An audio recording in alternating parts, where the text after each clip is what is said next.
இறை இயேசுவில் எனதருமை நண்பர்களே, உங்கள் அனைவருக்கும் நம் இயேசுவின் அன்பும் இரக்கமும் உரித்தாக்குக. இந்த 40 நாள் சிலுவை தியானத்தில் எங்களோடு இணைந்து ஜெபித்து உங்கள் தேவைகளுக்காகவும் பிறரின் தேவைகளுக்காகவும் தொடர்ந்து 40 நாள் ஜெபித்து இயேசுவின் கருணையை முழுமையாக பெற்றுக்கொள்ளுங்கள். உங்கள் மன்றாட்டுக்கள் நிறைவேறுவதை கண்ணார காணுங்கள். 40 நாள் சிலுவை தவம் தொடக்க ஜெபம்.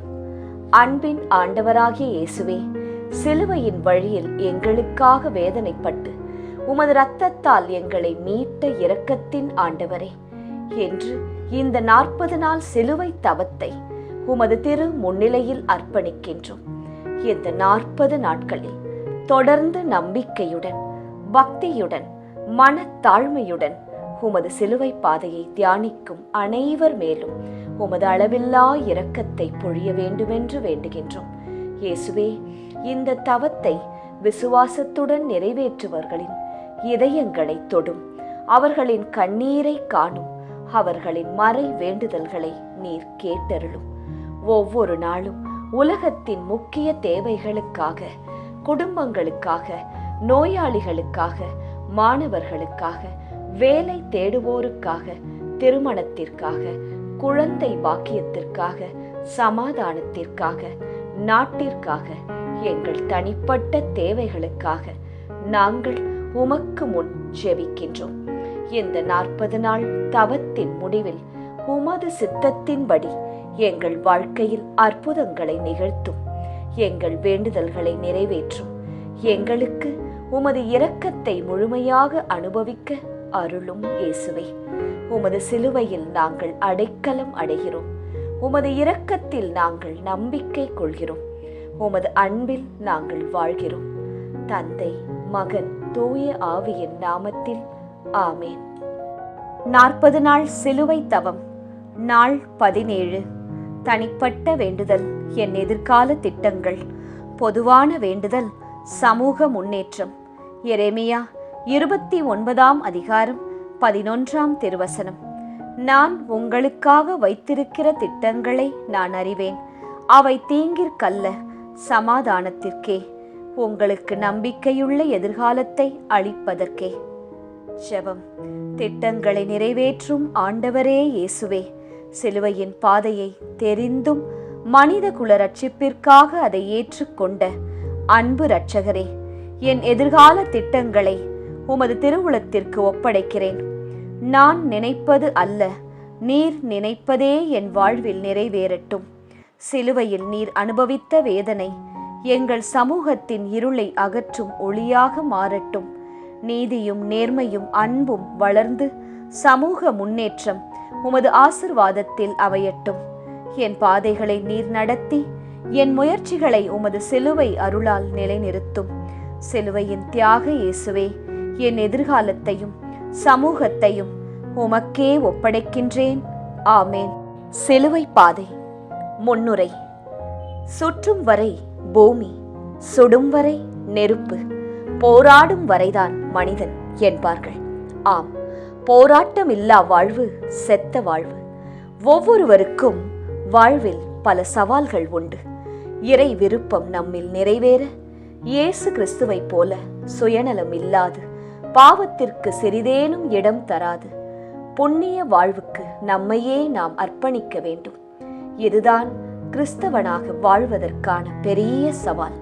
இதில் வெற்றி பெற நாமும் ஓர் போராளியாகத்தான் மாற வேண்டும். பல வருடங்களாக சிலுவை பாதையில் பங்கெடுக்கிறோம்.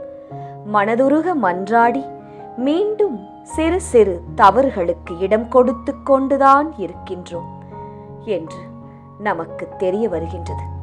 புனிதத்திற்கான போராட்டத்தை கைவிடாமல் இருக்க வீழ்ந்து கிடக்கும் நம் உணர்வுகளை தட்டி கொடுத்து மீண்டும் போராட அழைக்கிறது திருச்சபை. பாவத்தால் வீழ்ந்து கிடக்கும் நாம் எப்பொழுதெல்லாம் எழுந்து நடக்கிறோமோ, போராட ஆரம்பிக்கிறோமோ, அப்பொழுதே நாம் உண்மையான கிறிஸ்தவனாக மாறுகிறோம். ஏனெனில் இயேசு ஒரு போராளியாக இருந்துதான் நம்மை மீட்டார். இறை விருப்பம் நம்மிலே நிறைவேற மன உறுதியுடன் புனித பயணத்திற்கு தயாராவோம். ஏனெனில் நமக்காக போராடுபவர் நம்மோடு இருக்கிறார். பாவத்திற்கு எதிரான தொடர்ச்சியான நல்ல முயற்சிகளே புனிதத்தின் ஆரம்பம் என்று உணர்ந்தவர்களாய் இந்த புனித பயணத்தில் பங்கெடுப்போம். முதல் ஸ்தலம், இயேசு தீர்ப்பிடப்படுகிறார். திவ்ய இயேசுவே, உம்மை ஆராதித்து வணங்கி உமக்கு நன்றியறிந்த ஸ்தோத்திரம் செலுத்துகின்றோம். அது ஏனென்றால் உமது பாரமான திருச்சிலுவையை கொண்டு உலகத்தை மீட்டு ரட்சித்தீர். மற்றவர்களை கண்டனம் செய்யாதீர்கள், அப்போதுதான் நீங்களும் கண்டனத்திற்கு ஆளாக மாட்டீர்கள். மன்னியுங்கள், மன்னிப்பு பெறுவீர்கள். லூக்கா 6 அதிகாரம் 37 திருவசனம். தோல்வி இல்லாத மனிதன் ஒருவன் இருக்கின்றான் என்றால் அவன் நிச்சயமாக ஒரு போராளியாகத்தான் இருப்பான். ஏனென்றால் ஒரு போராளியின் வெற்றியானது அவன் தோல்வியிலிருந்துதான் பரிணமிக்கிறது. எனவேதான் தோல்விகளை வெற்றியின் முதல் படி என்பார்கள். இயேசுவுக்கும் அப்படித்தான். இதோ மீட்பு என்னும் மாபெரும் வெற்றி தீர்ப்பு என்னும் சறுக்களில் ஆரம்பிக்கின்றது. இயேசு தீர்ப்பிடப்படுகிறார். என் அன்பு மகனே, மகளே, இதோ என்னை சிலுவையில் அறையப்பட தீர்ப்பளிக்கிறார்கள். நன்மைக்கும் தீமைக்கும் நடக்கும் போராட்டத்திற்கு முற்றுப்புள்ளி வைப்பதாக நினைத்து என்னை தீர்ப்பிடுகிறார்கள். இவன் தச்சன் மகன் அல்லவோ? இவன் அன்னையையும் சகோதரர்களையும் நாம் அறிந்திருக்கிறோமே. நாசரேத்திலிருந்து நல்லது எதுவும் வரக்கூடுமோ? இப்படிப்பட்ட விமர்சனங்களின் உச்சக்கட்டம்தான் சிலுவையில் அறையப்பட தீர்ப்பு. தெரிந்தோ தெரியாமலோ இந்த சமூகம் ஒவ்வொருவருக்கும் ஒரு தீர்ப்பை எழுதுகின்றது. இவன் படிப்பறிவில்லாதவன், இவனுக்கு பேச தெரியாது, இவன் கோபக்காரன், அந்த பெண் ஒரு மாதிரி என்பன போன்ற பல முத்திரைகளை பதித்து வைக்கின்றது. இந்த முத்திரைக்குள் நீ அகப்பட்டோ அல்லது மற்றவர்களையோ உன்னையோ அகப்படுத்தியோ இருக்கின்றாய் என்றால் மாற்றத்திற்கான மனநிலையோடு புனித வாழ்விற்காக புறப்படு. இதோ என் கரங்கள். ஜெபம். அன்பு இயேசுவே, எனக்கு நான் கொடுக்கும் தீர்ப்புகளையும் சமூகம் எனக்கு கொடுக்கும் தீர்ப்புகளையும் தாண்டி புனித வாழ்விற்கு கடந்து வர அருள் தாரும். ஆமேன். எங்கள் பேரில் தயவாயிரும் சுவாமி, எங்கள் பேரில் தயவாயிரும். மரித்த விசுவாசிகளின் ஆன்மாக்கள் இறைவனுடைய இரக்கத்தினால் நித்திய சமாதானத்தில் இளைப்பாற கடவன. ஆமேன். இரண்டாம் ஸ்தலம், இயேசுவின் மேல் சிலுவை சுமத்தப்படுகிறது. திவ்ய இயேசுவே, உம்மை ஆராதித்து வணங்கி உமக்கு நன்றியறிந்த ஸ்தோத்திரம் செலுத்துகின்றோம். அது ஏனென்றால் உமது பாரமான திருச்சிலுவையை கொண்டு உலகத்தை மீட்டு ரட்சித்தீர். என்னை பின்பற்ற விரும்பும் எவரும் தன்னலம் துறந்து தம் சிலுவையை தூக்கிக் கொண்டு என்னை பின்பற்றட்டும். மத்தேயு 16 அதிகாரம் 24 திருவசனம். என் வாழ்வின் சுமைகள் எல்லாம் எப்போது தீரும் என்று ஏங்காதவர்கள் யாருமே இல்லை. குடும்பம், பிள்ளைகள், படிப்பு, தொழில், எதிர்காலம், இது போன்ற எத்தனையோ சுமைகளோடு தினம் தினம் நாம் அனைவரும் போராடுகிறோம். என்று தீரும் இந்த சுமை? எப்போது சுமைகள் சுகமாய் மாறும் என்று நாம் தவித்துக் கொண்டு இருக்கின்றோம். நம் தவிப்புகளுக்கு மத்தியில் இதோ இயேசுவின் மேல் ஒரு சுமை. அன்பு மகனே, அன்பு மகளே, வாழ்க்கையில் ஒரு சில சுமைகளை நீங்கள் கட்டாயம் சுமந்தே ஆக வேண்டுமா? குடும்பம் ஒரு சில நேரங்களில் சுமையாக இருக்கும். உறவுகள் ஒரு சில நேரங்களில் சுமையாக இருக்கும். இவைகள் போல் இன்னும் பல. இவைகள் வாழ்க்கையில் யதார்த்த சிலுவைகள். புனிதத்திற்கு புறப்பட தயாரான நீ சுமைகளை சுமக்க தயாரா? சிலுவையில்லாத கொல்கொதாவும் சுமைகள் இல்லாத போராட்ட வாழ்வும் வீண். மகிழ்ச்சியோடு சுமைகளை சுமக்க கற்றுக்கொள். அப்போது சுமைகள் தானாக சுகமாக மாறும். வா என் மகனே, வா என் மகளே, தொடர்ந்து நடப்போம் நாம் இருவரும். ஜெபம். அன்பு இயேசுவே, என் சுமைகளை தாங்கிய வண்ணமாக புனித வாழ்வுக்கு கடந்து வர அருள் தாரும். எங்கள் பேரில் தயவாயிரும் சுவாமி, எங்கள் பேரில் தயவாயிரும். மரித்த விசுவாசிகளின் ஆன்மாக்கள் இறைவனுடைய இரக்கத்தினால் நித்திய சமாதானத்தில் இளைப்பாற கடவன. ஆமேன். 3ஆம் ஸ்தலம். இயேசு முதல் முறையாக கீழே விழுகிறார். திவ்ய இயேசுவே, உம்மை ஆராதித்து வணங்கி உமக்கு நன்றியறிந்த ஸ்தோத்திரம் செலுத்துகின்றோம். அது ஏனென்றால் உமது பாரமான திருச்சிலுவையை கொண்டு உலகத்தை மீட்டு ரட்சித்தீர். பாவிகளால் தமக்கு உண்டான எந்த எதிர்ப்பையும் மன உறுதியோடு தாங்கிக் கொண்ட அவரை எண்ணி பாருங்கள். அப்போது நீங்கள் மனம் சோர்ந்து தளர்ந்து போக மாட்டீர்கள். எபிரேயர் 12ஆம் அதிகாரம் 3ஆம் திருவசனம். இலக்கு சரியாக இருந்தபோதும் இயேசுவுக்கு ஏன் இந்த தடுமாற்றம்? உடல் பலமிழந்து விட்டதா? இல்லை, உள்ளம் பலமிழந்து விட்டதா? இல்லை, இரண்டுமே ஒத்துழைக்க மறுத்து விட்டதா? இயேசுவின் பயணத்தில் கூட வீழ்ச்சிகள் என்றால் நாம் எம்மாத்திரம்? உடல் பலம் இழக்கலாம், ஆனால் உள்ளம் பலம் இழக்கலாமா? என் அன்பு மகளே, மகனே, உன் வாழ்வில் தடுமாற்றமா, தோல்வியா? என்னை வீழ்த்தி விட்டார்கள் என்று நினைக்கிறாயா? வாழ்ந்து என்ன புண்ணியம் என்று நினைக்கிறாயா? உன் கண்ணீரை துடைத்துக்கொள். என் உடல் பலமிழந்தது, ஆனால் என் உள்ளம் பலம் இழக்கவில்லையே. என்னை போல் உள்ளத்தில் உறுதிகொள். உடலுக்கு பலம் தானாக வந்து சேரும். உன் வீழ்ச்சி மற்றவர்களுக்கு ஒருவேளை மகிழ்ச்சியாக கூட இருக்கும். தூசியை தட்டிவிட்டு இலக்கை நோக்கிச் செல். ஏனெனில் உனக்காக போராடுவது நான் அல்லவா? உன் தோல்வியும் வீழ்ச்சியும் உன் நம்பிக்கையை குறைத்து புண்ணிய வாழ்வினை தடை செய்யாது என்ற மன உறுதியுடன் என்னுடன் வா. ஜெபம். அன்பு இயேசுவே, வாழ்வின் தடுமாற்றத்தை பொருந்தி கொண்டு உம்மை போல் திடம் கொண்டு உம் விருப்பப்படியே எழுந்து நடக்க அருள் தாரும். ஆமேன். எங்கள் பேரில் தயவாயிரும் சுவாமி, எங்கள் பேரில் தயவாயிரும். மரித்த விசுவாசிகளின் ஆன்மாக்கள் இறைவனுடைய இரக்கத்தினால் நித்திய சமாதானத்தில் இளைப்பாற கடவன. ஆமேன். 4ஆம் ஸ்தலம்.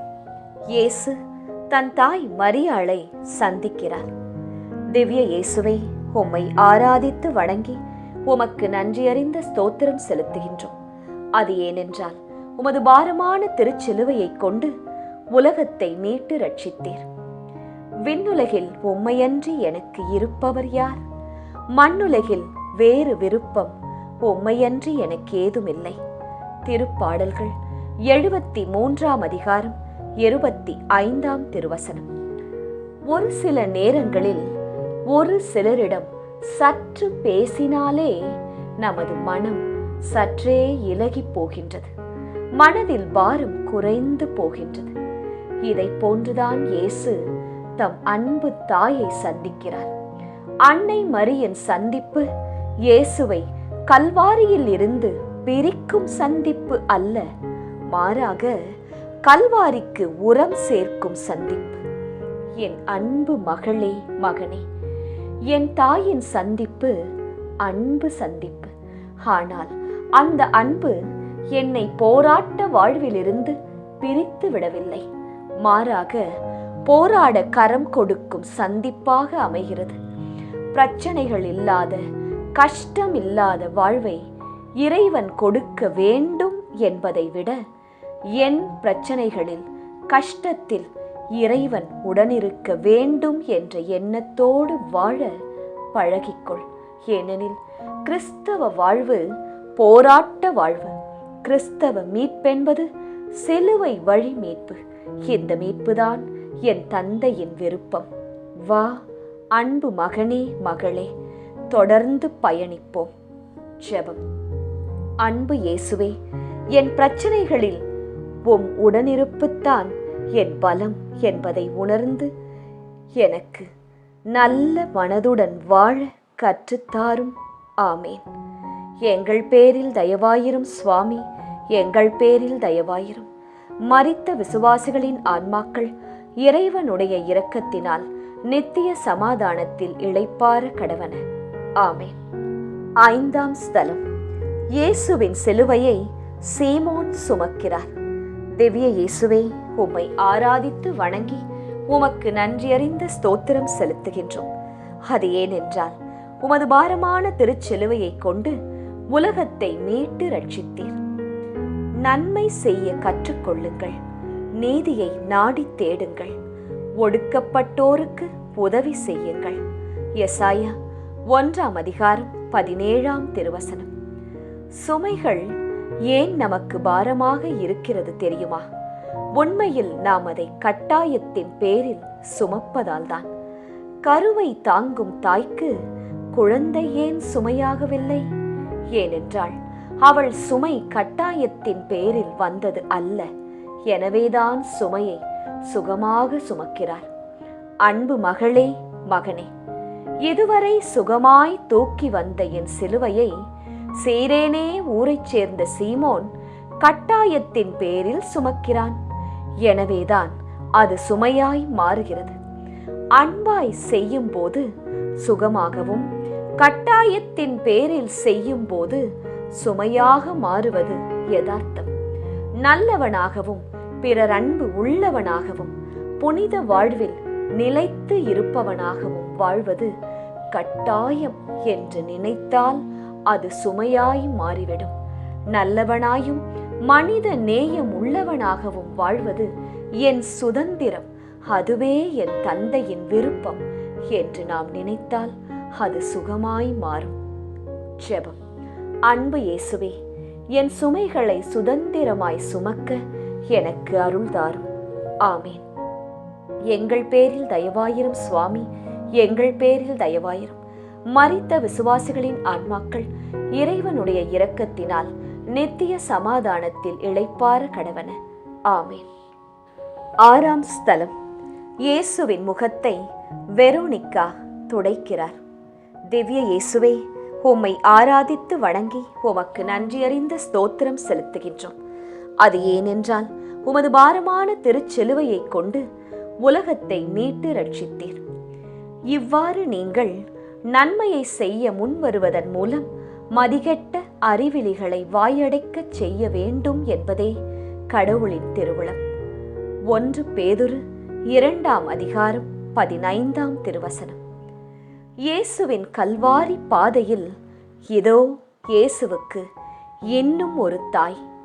10 மாதம் தாங்கும் பாக்கியமில்லாத தாய்தான். ஆனால் இவளின் செயல்கள் தாயை பிரதிபலிக்கும் செயல்கள். வெறும் உணர்ச்சிகளை மையமாக கொண்ட அன்பு தடைகளை பார்த்து தளர்ந்துவிடும். ஆனால் உள்ளத்தை மையமாக கொண்ட அன்பு தடைகளை தாண்டி வளரும். இதோ வெரோனிக்காள் உண்மையான அன்பால் உந்தப்பட்டு இயேசுவின் முகத்தை துடைக்கிறார். என் அன்பு மகனே, மகளே, உனது போராட்ட வாழ்வில் என்னை சந்திக்க வேண்டுமா?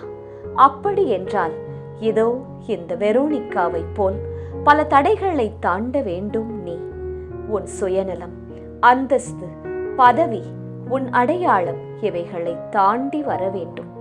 உன் சுயநல வேலிகளை தாண்டி என்னிடம் வருவாயா? இதோ தாகமாயிருக்கிறேன் என் தந்தையின் விருப்பத்தை நிறைவேற்ற. வா என் மகனே, என் மகளே. ஜெபம். அன்பு இயேசுவே, நல்ல கிறிஸ்தவ மக்களாக வாழ எதிர்வரும் தடைகளை தாண்டி வர உமது பலத்தை தாரும். ஆமேன். எங்கள் பேரில் தயவாயிரும் சுவாமி, எங்கள் பேரில் தயவாயிரும். மரித்த விசுவாசிகளின் ஆன்மாக்கள் இறைவனுடைய இரக்கத்தினால் நித்திய சமாதானத்தில் இளைப்பாற கடவன. ஆமேன். 7ஆம் ஸ்தலம். இயேசு 2ஆம் முறை கீழே விழுகிறார். திவ்ய இயேசுவே, உம்மை ஆராதித்து வணங்கி உமக்கு நன்றியறிந்த ஸ்தோத்திரம் செலுத்துகின்றோம். அது ஏனென்றால் உமது பாரமான திருச்சிலுவையைக் கொண்டு உலகத்தை மீட்டு ரட்சித்தீர். உங்கள் மனம் ஆர்வமுடையதுதான், ஆனால் உடல் வலுவற்றது. எனவே சோதனைக்கு உட்படாதிருக்க விழித்திருந்த இறைவனிடம் வேண்டுங்கள். மத்தேயு 26ஆம் அதிகாரம் 41ஆம் திருவசனம்.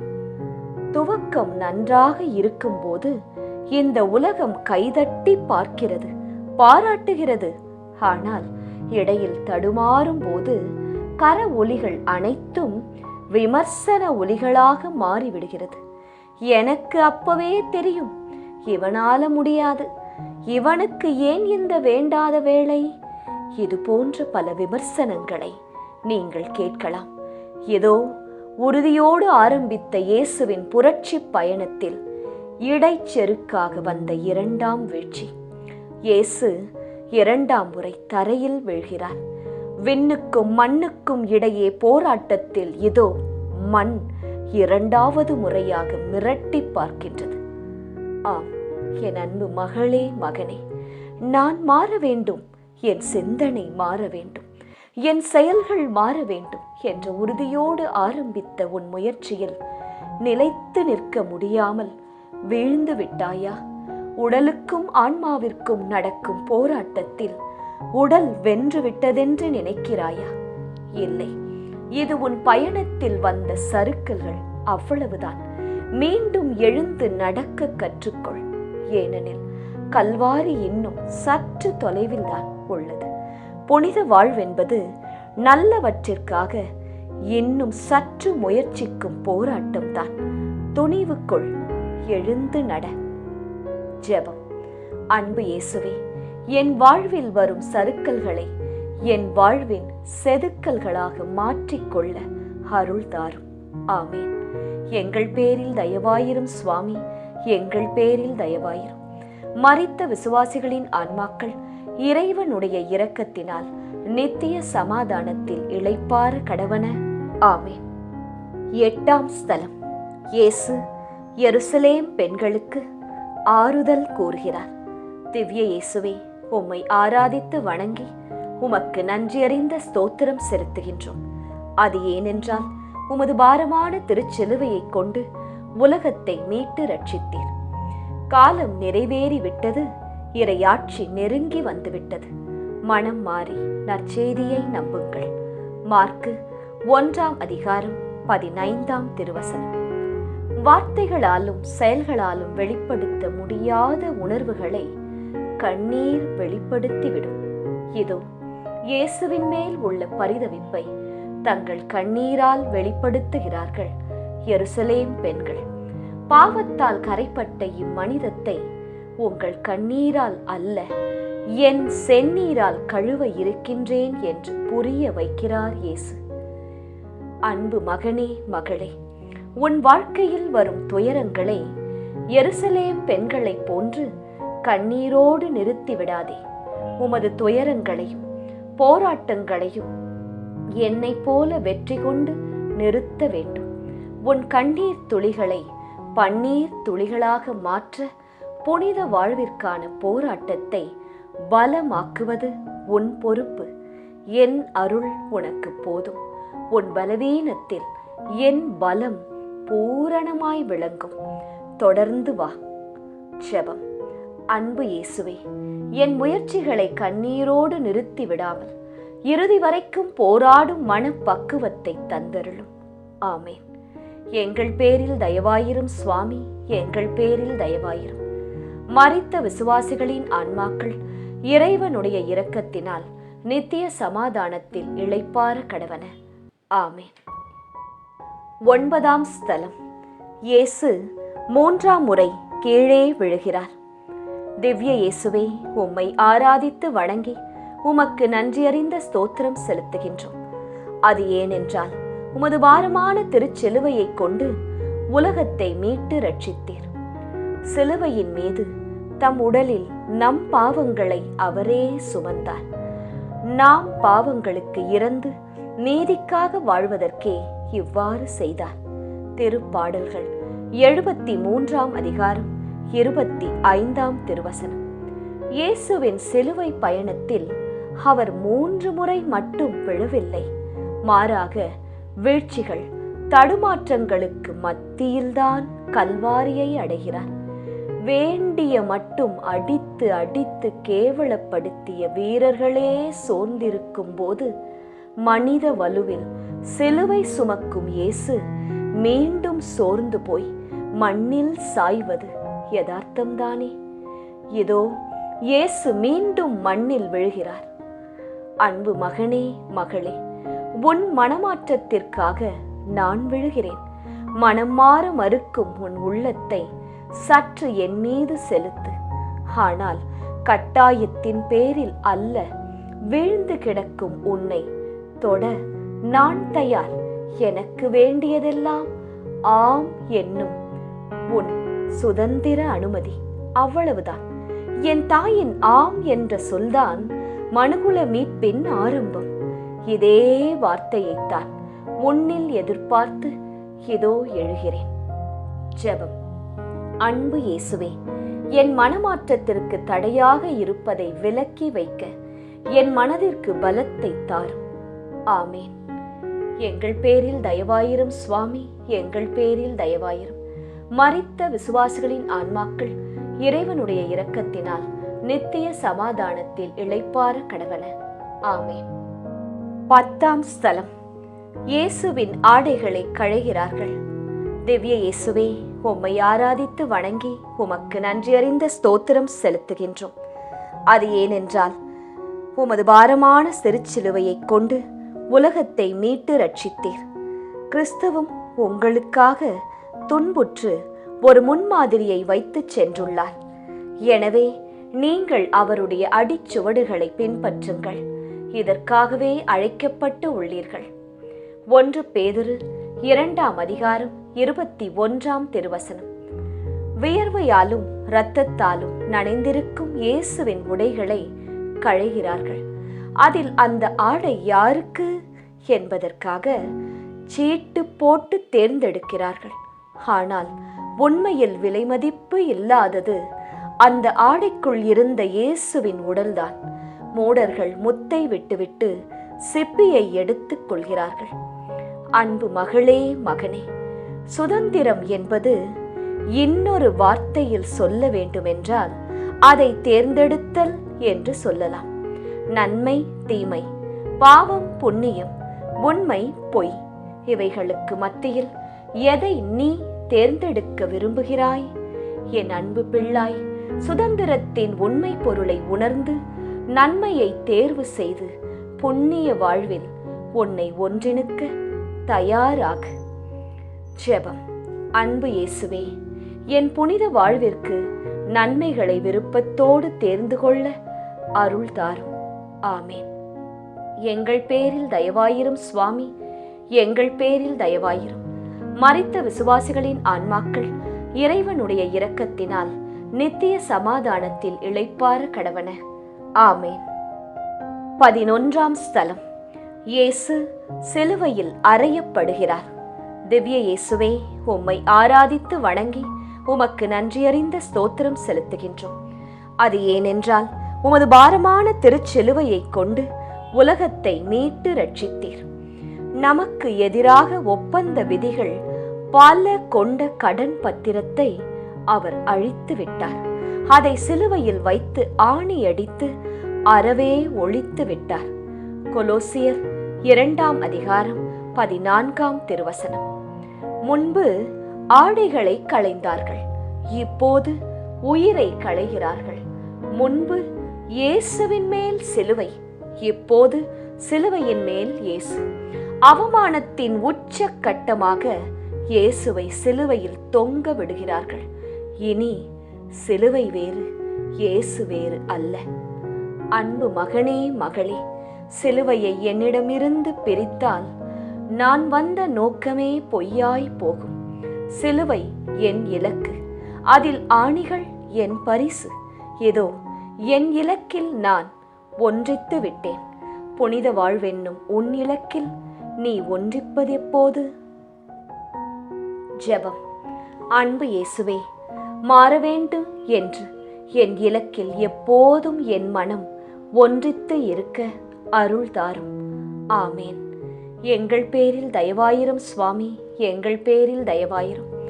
மரித்த விசுவாசிகளின் ஆன்மாக்கள் இறைவனுடைய இரக்கத்தினால் நித்திய சமாதானத்தில் இளைப்பாற கடவன. ஆமேன். 12ஆம் ஸ்தலம். இயேசு சிலுவையில் மரிக்கிறார். திவ்ய இயேசுவே, உம்மை ஆராதித்து வணங்கி உமக்கு நன்றியறிந்த ஸ்தோத்திரம் செலுத்துகின்றோம். அது ஏனென்றால் உமது பாரமான திருச்சிலுவையை கொண்டு உலகத்தை மீட்டு ரட்சித்தீர். தாமே துன்புற்று பகைமையை அழித்தார். சிலுவையின் வழியாக இரு இனத்தவரையும் ஒரு உடலாக்கி கடவுளோடு ஒப்புரவாக்க இப்படி செய்தார். எபேசியர் 2ஆம் அதிகாரம் 16ஆம் திருவசனம். மரணம் என்றால் எல்லோருக்குமே பயம்தான். ஏனென்றால் அதன் பின் என்ன என்று உறுதியாக யாருக்கும் தெரியாது. அதன் பின் என்ன என்ற கேள்வி பயத்தை மட்டுமே உருவாக்கும். ஆனால் இயேசுவுக்கு மரணம் பயமில்லை. ஏனெனில் மரணத்திற்கு பிறகு என்ன நடக்கும் என்று இயேசுவுக்கு தெரியும். இயேசு 3 முறை தன் சீடர்களுக்கும் உலகிற்கும் உரக்க அறிவித்திருந்தார். இதோ உண்மை இப்போது தலை சாய்த்து உறங்குகின்றது. அன்பு மகளே, மகனே, எதிர்காலம் குறித்த உன் கவலைகள் உன்னை பயப்படுத்தும், கோழையாக்கும், சுயநலவாதியாக்கும், உன்னை மாற்றும். எதிர்காலம் குறித்த எச்சரிக்கை வேண்டும், ஆனால் அதை குறித்த கவலை தேவையில்லை. என் மரணம் எனக்கு கவலை இல்லை, மாறாக அது பலருக்கு எச்சரிக்கை. ஆம், புனித வாழ்விற்கு கடந்து வர ஒரு எச்சரிக்கை. ஜெபம். அன்பு இயேசுவே, உம்மோடு நாங்கள் அறையப்பட்டால் உம்மோடு உயிர்ப்போம் என்னும் உண்மையை புரிந்து கொள்ள அருள் தாரும். ஆமேன். எங்கள் பேரில் தயவாயிரும் சுவாமி, எங்கள் பேரில் தயவாயிரும். மரித்த விசுவாசிகளின் ஆன்மாக்கள் இறைவனுடைய இரக்கத்தினால் நித்திய சமாதானத்தில் இளைப்பாற கடவன. ஆமேன். 13ஆம் ஸ்தலம். இயேசு தன் தாய் மரியாவின் மடியில் கிடத்தப்படுகிறார். திவ்ய இயேசுவே, உம்மை ஆராதித்து வணங்கி உமக்கு நன்றியறிந்த ஸ்தோத்திரம் செலுத்துகின்றோம். அது ஏனென்றால் உமது பாரமான திருச்சிலுவையை கொண்டு உலகத்தை மீட்டு ரட்சித்தீர். நம்பிக்கையை தொடங்கி வழி நடத்துபவரும் அதை நிறைவு செய்பவருமான இயேசுவின் மீது கண்களை பதிய வைப்போம். எபிரேயர் 12ஆம் அதிகாரம் 2ஆம் திருவசனம். 10 மாதம் துடிப்போடு சுமந்த அன்னையின் மடி இப்போது துடிப்பில்லாமல் மௌனமாகிறது. உமது உள்ளத்தை ஒரு வாழ் ஊடுருவும். இல்லை, பல வாள்கள் ஊடுருவிற்று. இத்தனை வேதனைகளையும் தம் மௌனத்தால் தாங்குகிறாள் அன்னை மரியாள். உள்ளத்தில் 1000 கேள்விகள் உண்டு மரியாளுக்கு. ஆனால் பதிலுக்காக காத்திருக்கிறாள் நம் அன்னை.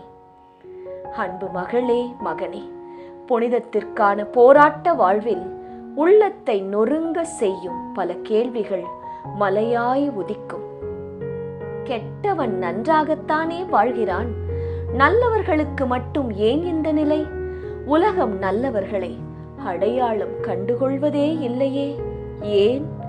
உத்தமர்களுக்கு ஏன் இத்தனை நொறுக்கல்கள்? இத்தனை கேள்விகளுக்கும் பதில் அன்னை மரியாளின் மௌனம்தான். நீயும் காத்திரு, உன் உண்மை வெல்லும். ஜெபம். அன்பு இயேசுவே, வாழ்வின் நொறுக்கல்கள் வரும்போது வெடித்து சிதறாமல் உம் அன்னையை போன்று மௌனம் காக்க பொறுமை கொள்ள அருள்தாரும். ஆமேன். எங்கள் பேரில் தயவாயிரும் இயேசுவே, எங்கள் பேரில் தயவாயிரும். மரித்த விசுவாசிகளின் ஆன்மாக்கள் இறைவனுடைய இரக்கத்தினால் நித்திய சமாதானத்தில் இளைப்பாற கடவன. ஆமேன். 14ஆம் ஸ்தலம். இயேசு கல்லறையில் அடக்கம் செய்யப்படுகிறார். திவ்ய இயேசுவே, உம்மை ஆராதித்து வணங்கி உமக்கு நன்றியறிந்த ஸ்தோத்திரம் செலுத்துகின்றோம். அது ஏனென்றால் உமது பாரமான திருச்சிலுவையை கொண்டு உலகத்தை மீட்டு ரட்சித்தீர். தம் சிலுவையினால் கிடைத்த வெற்றியால் ஆட்சியாளர், அதிகாரம் கொண்டோர் ஆகியோரின் படை கலன்களை கிறிஸ்து பிடுங்கிக் கொண்டு அவர்களை இகழ்ச்சிக்குள்ளாக்குமாறு ஊர்வலமாக இழுத்துச் சென்றார். கொலோசியர் 2:15 திருவசனம். புரட்சியாளனை புதைப்பதாக நினைத்து கல்லறையில் அடக்கம் செய்கிறார்கள். ஆனால் புனிதம் இங்கு புதைக்கப்படவில்லை, மாறாக விதைக்கப்படுகிறது. அத்தனையும் நிறைவேறிவிட்டது என்றார்கள். இல்லை இல்லை, இப்போதுதான் தொடங்க போகின்றது. இத்தனை வருட போராட்ட வாழ்வு மொத்தமாய் இயேசுவின் உயிர்ப்பில் பலன் கொடுக்க போகிறது. இதுவரையில் வெற்றி பெற்றதாக நினைத்து கொண்டவர்கள் இதோ இயேசுவின் அடக்கத்திற்கு பிறகு ஒவ்வொரு நொடிக்கும் தோற்க ஆரம்பிக்கின்றார்கள். என் அன்பு மகளே, மகனே, பல நேரங்களில் தீமை வெற்றி பெறுவதைப் போல் மாயை உண்டாகும். ஆனால் தீமைக்கு எப்போதும் இறுதி வெற்றி இல்லை. இறுதியில் வெல்லப் போவது உண்மை, சத்தியம் மட்டுமே. தீமை தரும் மாயையில் மயங்கி என் மகனாக மகளாக வாழ நீ எடுக்கும் முயற்சிகளில் பின்வாங்காதே. ஏனெனில் இறுதியில் வெல்லப் போவது எனது சத்தியம், எனது உண்மை மட்டுமே. ஜெபம். அன்பு இயேசுவே, இறுதியில் வெல்லப் போகும் உமது நீதிக்காக, உண்மைக்காக என் வாழ்வை மாற்றிக்கொள்ள நான் எடுக்கும் முயற்சிகளை ஆசிர்வதித்து என்றும் உம் பிள்ளையாக வாழ அருள்தாரும். ஆமேன். எங்கள் பேரில் தயவாயிரும் சுவாமி, எங்கள் பேரில் தயவாயிரும். மரித்த விசுவாசிகளின் ஆன்மாக்கள் இறைவனுடைய இரக்கத்தினால் நித்திய சமாதானத்தில் இளைப்பாற கடவன. ஆமேன். முடிவுரை. அன்புக்குரியவர்களே, இயேசுவின் சிலுவை பாதையின் வழியில் நடந்து சிந்தித்த நாம் இதோடு நிறுத்திவிட்டோம் என்றால் ஏதோ வாடிக்கையாக செய்கின்ற செயலாக மாறிவிடும். சிந்தித்தவைகளை நம் அனுதின வாழ்வுக்கு எடுத்துச் சென்று உயிர் கொடுப்போம். கிறிஸ்துவில் என்றும் மரணமில்லை, மாறாக வாழ்வே நிரம்பி இருக்கின்றது. என்னில் வாழ்பவர் இயேசுவே என்ற புனித பவுலின் வார்த்தையை சுதந்தரித்து நம் வாழ்வை இறைவன் கரங்களில் ஒப்புக் கொடுப்போம். புனித வாழ்வு நம்மில் மலர கிறிஸ்து நம்மில் வெளிப்பட வேண்டும். அப்போதுதான் இறைவனின் விருப்பப்படி நம் வாழ்வு அமையும். திருச்சிலுவை பாதை. முடிவு ஜெபம். ஆண்டவராகிய இயேசு கிறிஸ்துவே, கடவுள் வடிவில் விளங்கிய நீர் கடவுளுக்கு இணையாயிருக்கும் நிலையை வலிந்து பற்றி கொண்டிருக்க வேண்டியதொன்றாக கருதவில்லை. ஆனால் உம்மையே வெறுமையாக்கி அடிமையின் வடிவை ஏற்று மனிதருக்கு ஒப்பானீர். மனித உருவில் தோன்றி சாவை ஏற்கும் அளவுக்கு, அதுவும் சிலுவை சாவை ஏற்கும் அளவுக்கு கீழ்ப்படிந்து உம்மையே தாழ்த்தி கொண்டீர். எனவே கடவுள் உம்மை மிகவே உயர்த்தி எப்பெயருக்கும் மேலான பெயரை உமக்கு அருளினார். இந்த மறை உண்மைகளை தியானித்து நாங்கள் உமது திரு இரத்த பேறு பலன்களினால் உலக மாயையிலிருந்தும் கவர்ச்சிகளிலிருந்தும் பாவ நாட்டங்களிலிருந்தும் பாவ பழக்கங்களிலிருந்தும் தீய ஆசைகளிலிருந்தும் உலக கவலைகளிலிருந்தும் பகைமை, பேராசை, கோபம், பொறாமை, பழிவாங்கும் எண்ணங்கள், நோய் நொடிகள் அனைத்திலிருந்தும் எம்மை விடுவித்தருளும். உமது திரு இரத்தத்தால் மீட்கப்பட்ட நாங்கள் பரிசுத்தமாய் வாழவும், உம்மில் அசைக்க முடியாத நம்பிக்கை கொண்டு வாழவும், குடும்ப உறவில் சமாதானத்துடனும் ஒற்றுமையுடனும் வாழ வரம் தந்தருள வேண்டுமென்று உம்மை இறைஞ்சி மன்றாடுகின்றோம். ஆமேன்.